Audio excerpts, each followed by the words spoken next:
Hey there, and welcome back to Andy's podcast. My name's Andy Hancock, and this is my spot on the little blue and green dot. And what do we talk about on my spot? Well, that's very easy. Experience, communication, time, money, balance, and compromise. And we do that because we don't want to be boring, because we don't do boring. Oh, wrong hand. Wrong hand, that way, it's there somewhere. All right, so first things, hands up, honesty. Yes, I'm delivering this podcast a day late, but I'm not $1 short because necessity, because I'm self-employed, meant I had to go to work yesterday and not make my podcast. So my podcasting was compromised by my necessity. Yes, so there you go. Honesty, yes. Sorry about being late, but this is entertainment and it's not necessity. So there you go. So what are we going to talk about today? Well, certain things have come into view lately, both with myself and other people, and the subject of today's podcast is organization, mainly organizing yourself, because it's your big picture. All right, so when your big picture needs reorganizing, or you need to organize yourself, you think, oh, I'm just wasting my time, this isn't going right, that's not going right, I have to do this, I've got to do that. You've got a list. Well, the first thing to do is write it down. Make sure you write your list down, because it connects your writing hand connects your brain together, right? And that connects with your memory. And also it enables you to reorganize your organized list. Yes, really.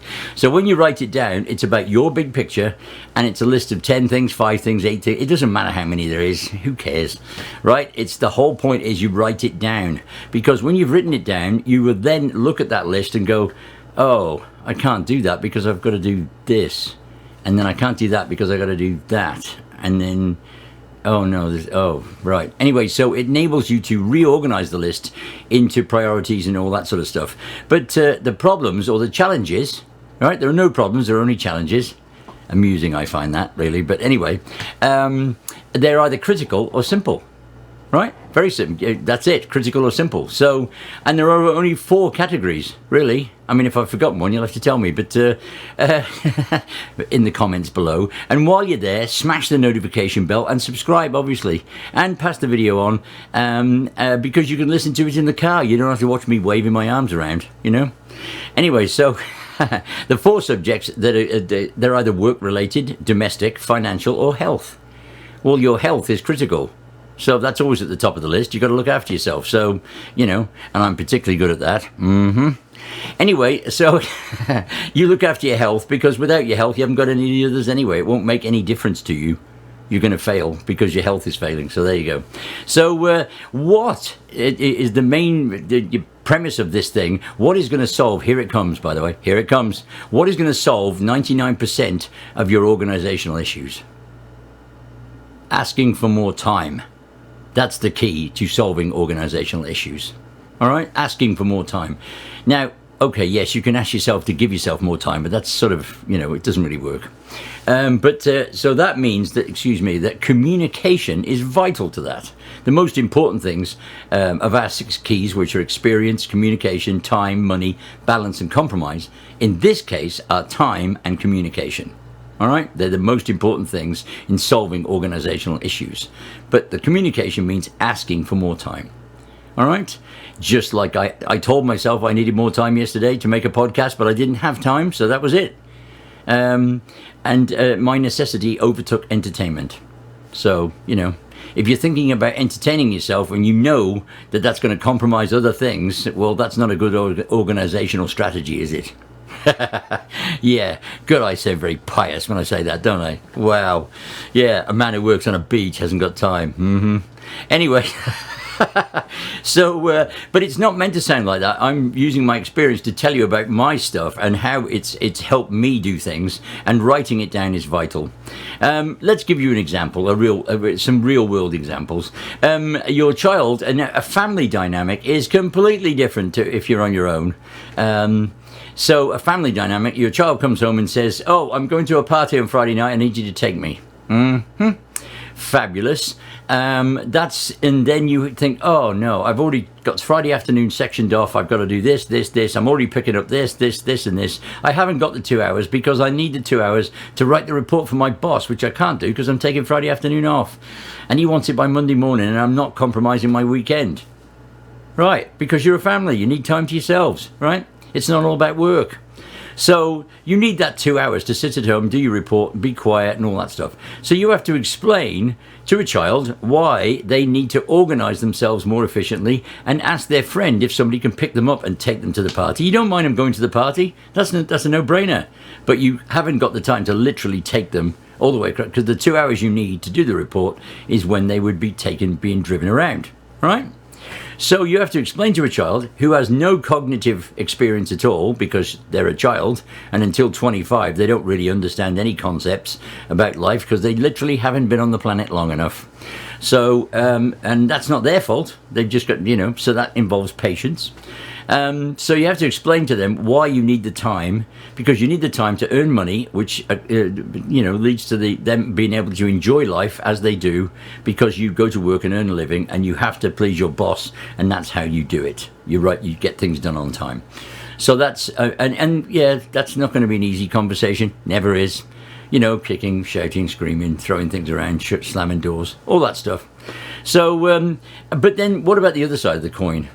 Your boss comes in one day and says there's 4 gentlemen, 4 ladies, whoever, there's 4 staff in the office, and 2 of them are going to retire, and you're going to pick up the slack. So 4 people's work will now be done by 2 people. And we're going to get a new computer, and we're going to do this, and we're going to do that, and it's fantastic. Right, well, you're going to have a meltdown. How can 4 people's work be done by 2 people in the same time? Well, the first part of that is communication. You have to ask the boss, you have to sit down with the boss, right? Both of you, the people who are expected to do the work, and say, how are we going to do this, and what is important to you, boss? How do you want to reorganize this so we can do this? Because we do need some stuff, and we do need to be able to figure this out, because 4 doesn't go into 2. That's math, and it never lies, by the way. So how do we do this? So you have to talk to the boss about what's important to him, what he wants to streamline, how he wants to reorganize the office. Because he's going to make more money because he hasn't got 2 wages to pay.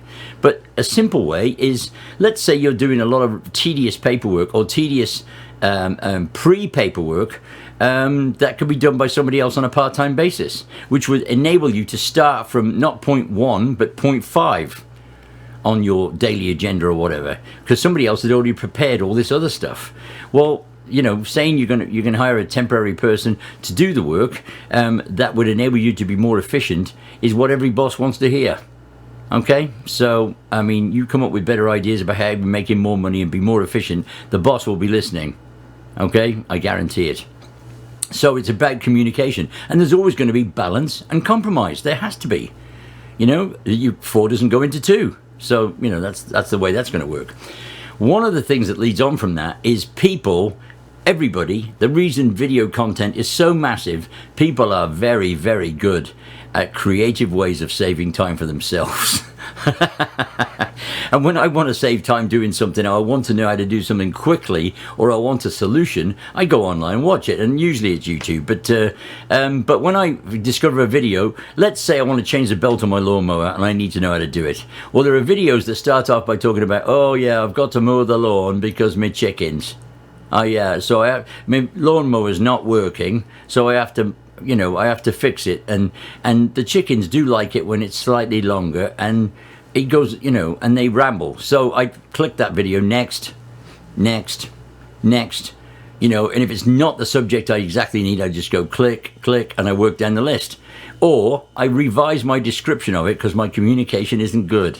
I've asked the wrong question, so I revise that, and then I do that. And it's a fairly fast process now because I'm used to doing it. I don't do it all the time, but it really makes it helpful. But people are great at saving time. So if you've got a very complex spreadsheet problem, you've got a very complex office organizational problem, you've got an outdoor logistical problem, there are people who've made videos to show you how to do this quicker and what they do to solve that problem, and they're fantastic. I've watched some amazing things. TED Talks is just amazing for that, and they're very funny too. I watch TED Talks that are humorous. If they're far too serious, oh dear. Anyway, so I do that. That's what I do to solve organizational problems for myself and give myself more time to either fix the problem or work on a more creative way to fix the problem. Like online shopping, right? We all do that now. It's just a way of life. And it's great. I hate spending time in supermarkets. It's absolutely the most boring job there is, besides mowing grass. That's another thing that I don't like. All dry goods and everything else I need, I click. When I run my business, I order all my stuff. Comes from all over the world. And I have to order it online. Click, and I have to pay for it, and there it is. It's on my doorstep. Fantastic. And so that saves me a bunch of time. Yes, it costs me time on the computer, but not compared to going to the store and actually getting things. If you work out how much gas you're going to use, the extra dollar you pay per item is already negated. Your time is important, but your gas money is as well. So, yeah, why waste it?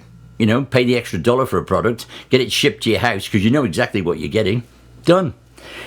So there you go. So but you have to get back to basics. You have to be honest with yourself and others. Okay? And sometimes it's not easy to be honest with others, is it? You might be frightened of your boss. Well, if you're frightened of your boss, use a different form of communication. If you don't want to go and sit down and have that hard meeting, and it will be difficult, obviously, why don't you just write him an email and say, boss, I'm really concerned. 4 people's work, 2 people. I just want to sit down with you sometime and talk about what we're going to do. Now, your boss will come out and he'll either come straight out and go, you, my office. And he'll say, what's this? And you say, well, I didn't really want to just knock on your door, boss. Why not? Well, and be honest. You have to be honest with communication. Just say, well, you're a tad intimidating, boss. And I thought you might get upset. And the boss is going to look at you and go, any normal boss is going to look at you and go, oh, good grief. Because they won't like being told they're intimidating.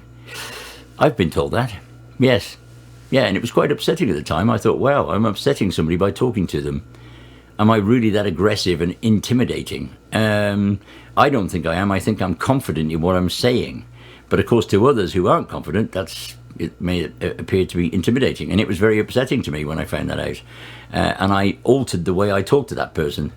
So, and that helped a lot. And I actually asked her what she wanted. And I talked to her in a less forthright manner. I mean, I actually shut up and listened more and talk less. So, but communication comes in many forms, and that's why I'm going to try to improve my communication by doing this for you.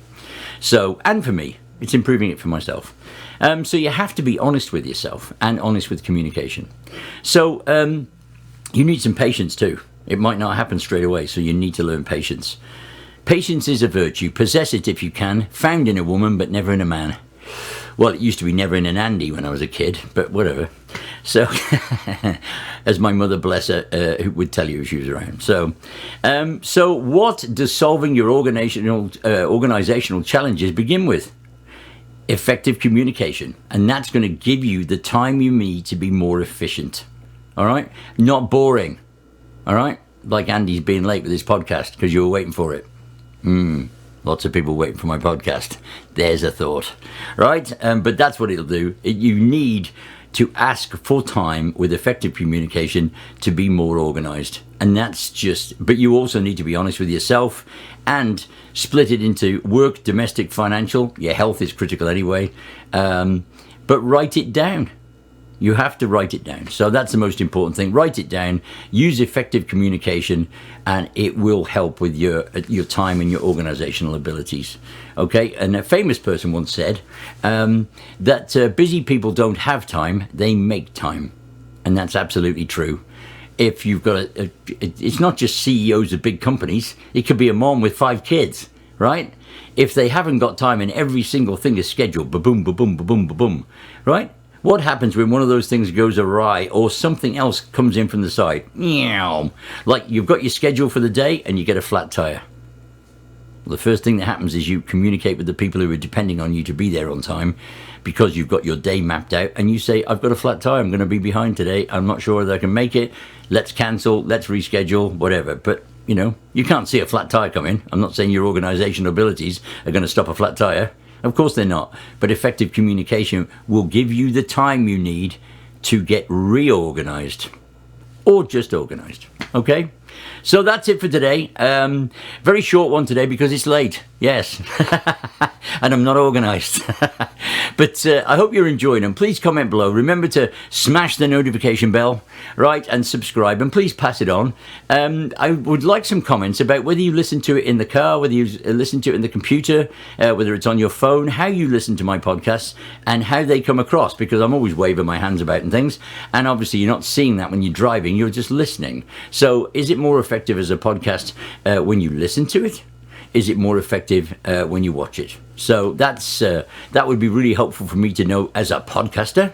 All right, and yeah, I hope you're enjoying them. Please comment, subscribe, and click all the links and all that stuff. All right, but I'll see you next time.